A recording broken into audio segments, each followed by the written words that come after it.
আজ আমরা class 12-এ cash flow statement এটা নিয়ে আমরা আলোচনা করব, অর্থাৎ এটার থেকে কি এক নম্বরের কোশ্চেন আসে সেটা নিয়ে আমরা আলোচনা করব। বড় কোশ্চেনও করতে পারি, আগে এক নম্বরেরটা করে নিই। এক নম্বরের যে কোশ্চেনটা আসবে প্রথম, ক্যাশ ফ্লো স্টেটমেন্ট কাকে বলে?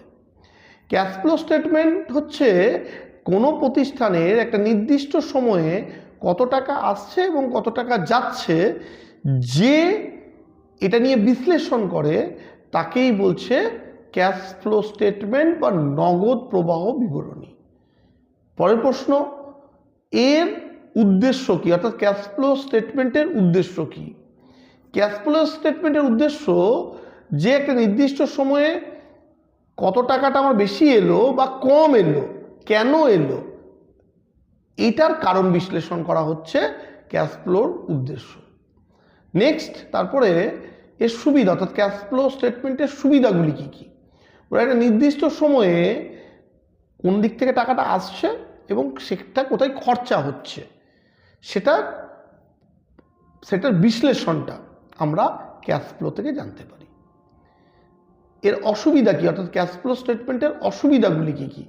যে নির্দিষ্ট সময়ে এটা সাধারণত নির্দিষ্ট সময়ে হয়তো দীর্ঘমেয়াদিতে এর কোনো কিন্তু ফল আমরা পাই না, অর্থাৎ দীর্ঘমেয়াদী কোনো যদি কাজ করতে চাই ক্যাশ ফ্লো স্টেটমেন্ট আমাকে সাহায্য করে না, এটাই অসুবিধা।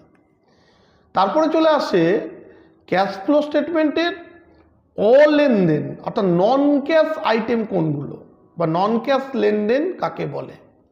অর্থাৎ একটা নির্দিষ্ট কোনো প্রতিষ্ঠানের যদি অর্থের, অর্থাৎ টাকা এলোও না গেলেও না, মানে যে লেনদেনে অর্থের আগমন নিগমন কিছুই হয় না, তাকে নন ক্যাশ ট্রানজ্যাকশন বা অলেনদেন, অনগদ লেনদেন বলা হয়। তারপরের প্রশ্ন, ক্যাশ অ্যান্ড ক্যাশ ইকুইভ্যালেন্ট কাকে বলে? ক্যাশ অ্যান্ড ক্যাশ ইকুইভ্যালেন্ট হলো, ক্যাশ হচ্ছে নগদ, ক্যাশ ইকুইভ্যালেন্ট হচ্ছে নগদের সমতুল্য। অর্থাৎ বলতে কি বোঝো, অর্থাৎ একটা বিজনেসের যে টাকা থাকছে, অর্থাৎ যে টাকাটা রয়েছে তাকে বলছে নগদ, বা ব্যাংকে যে টাকাটা আছে যেটাকে তুলে ও বিজনেসে লাগাতে পারবে বা ব্যবহার করতে পারবে সেটাকে বলে নগদ। এবং নগদের সমতুল্য কোনটা? যে স্বল্পমেয়াদী যেসব ইনভেস্টমেন্টগুলো আছে সেটাকে নগদে রূপান্তর সহজে যেগুলো করা যায় সেগুলোকে বলা হয় নগদের সমতুল্য। অর্থাৎ এই দুটোকে একসঙ্গে ক্যাশ অ্যান্ড ক্যাশ ইকুইভ্যালেন্ট বলে। এর পরের প্রশ্ন, ফ্লো স্টেটমেন্ট কোন অ্যাকাউন্টিং স্ট্যান্ডার্ড অনুযায়ী হয়? ক্যাশ ফ্লো স্টেটমেন্ট সাধারণত AS3 অ্যাকাউন্টিং স্ট্যান্ডার্ড 3 অনুযায়ী করা হয়। তারপরের প্রশ্ন, ক্যাশ ফ্লো স্টেটমেন্ট কটা অ্যাক্টিভিটি আছে? সাধারণত তিনটে অ্যাক্টিভিটি মানে কার্যকলাপ। একটা অপারেটিং অ্যাক্টিভিটি, একটা ইনভেস্টিং অ্যাক্টিভিটি, একটা ফিনান্সিয়াল অ্যাক্টিভিটি।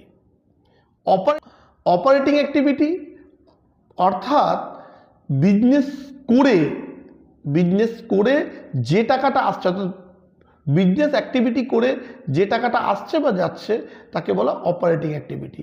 জিনিস বিক্রি করছি, জিনিস কিনছি, এইগুলো গুডস কিনছি, গুডস বিক্রি করছি, ডেটার্সের কাছ থেকে টাকা পাচ্ছি, ডেটার্সকে টাকা দিচ্ছি, ক্রেডিটার্সের কাছ থেকে ধারে মাল কিনেছি, ধারে বিক্রি করছি, এইগুলো সব এর মধ্যে আসে। এবার হচ্ছে ইনভেস্টিং অ্যাক্টিভিটি, অর্থাৎ ইনভেস্টিং অ্যাক্টিভিটি হচ্ছে এই অ্যাক্টিভিটিতে স্থায়ী সম্পত্তির ক্রয় বিক্রয়কে দেখানো হয়। অর্থাৎ কত স্থায়ী সম্পত্তি কিনলাম, কত বিক্রি করলাম, এটা কত ইনভেস্টমেন্ট করলাম, কত ইনভেস্টমেন্ট বিক্রি করলাম, এগুলো সব এখানে দেখানো হয়। আর ফিনান্সিয়াল অ্যাক্টিভিটি অর্থাৎ এই অ্যাক্টিভিটিতে মূলধন বা লোন, এটা কত মূলধন আমি আরও বাড়ালাম বা কত মূলধন আরও সংগ্রহ করলাম, মূলধনকে কত পরিশোধ করলাম, বা লোন কত নিলাম, লোন কত দিলাম, এগুলো এখানে দেখানো হয়। এই কোশ্চেনেরই আবার এরকম থাকে, উদাহরণ থাকে। একটা অপারেটিং অ্যাক্টিভিটির উদাহরণ দাও। একটা অপারেটিং উদাহরণ হচ্ছে স্টক বেড়েছে বা স্টক কমেছে, ডেটার্স বেড়েছে বা ডেটার্স কমেছে, অর্থাৎ কারেন্ট অ্যাসেট বাড়া বা কমা, এটা একটা যে কোনো বলে দিলেই হবে। ইনভেস্টিং অ্যাক্টিভিটিতে বিল্ডিং বিক্রি করেছি, ফার্নিচার বিক্রি করেছি, ফার্নিচার কিনেছি, বা ইনভেস্টমেন্ট, লং টার্ম ইনভেস্টমেন্ট কিনেছি বিক্রি করেছি, এটা লিখে দিলেই হলো। ফিনান্সিয়াল অ্যাক্টিভিটিতে এটাতে উদাহরণ দিতে হবে যে আমরা শেয়ার বিক্রি করেছি, শেয়ার বিক্রি করেছি, ডিবেঞ্চার বিক্রি করেছি বা ডিবেঞ্চারকে পেমেন্ট করেছি, রিডিম করেছি, ব্যাংক থেকে লোন নিয়েছি বা লোনটা শোধ করেছি, সব ফিনান্সিয়াল অ্যাক্টিভিটিতে আসে। অনেক সময় একটা পার্টিকুলার নাম দিয়ে দেওয়া যায়, সেল অফ শেয়ার্স 2024 এসেছিল, সেল অফ শেয়ার্স কোন অ্যাক্টিভিটিতে আসতে হবে? শেয়ার বিক্রি করাটা ফিনান্সিয়াল অ্যাক্টিভিটি। একটা বছরে যে ডিভিডেন্ড রিসিভড কোন অ্যাক্টিভিটিতে আসে? ডিভিডেন্ড রিসিভড অন ইনভেস্টিং, যদি ইনভেস্টিং হয় তাহলে ইনভেস্টিং অ্যাক্টিভিটিতে আসবে। আবার অনেক সময় আসছে যে ডিভিডেন্ড রিসিভড কখন অপারেটিং অ্যাক্টিভিটিতে আসে, অর্থাৎ বিজনেস অপারেট করে যদি সেই ডিভিডেন্ডটা, তার মানে প্রফিট থেকে যদি দেওয়া হয় ডিভিডেন্ডটা, তখন অপারেটিং অ্যাক্টিভিটিতে আসবে। তো এইগুলোই মেনলি কোশ্চেন 1 নম্বরের আসে। বড় কোশ্চেনের মধ্যে ক্যাশ ফ্লো স্টেটমেন্ট আর ক্যাশ বুকের অনেক সময় দেয়, পার্থক্যটা বলো।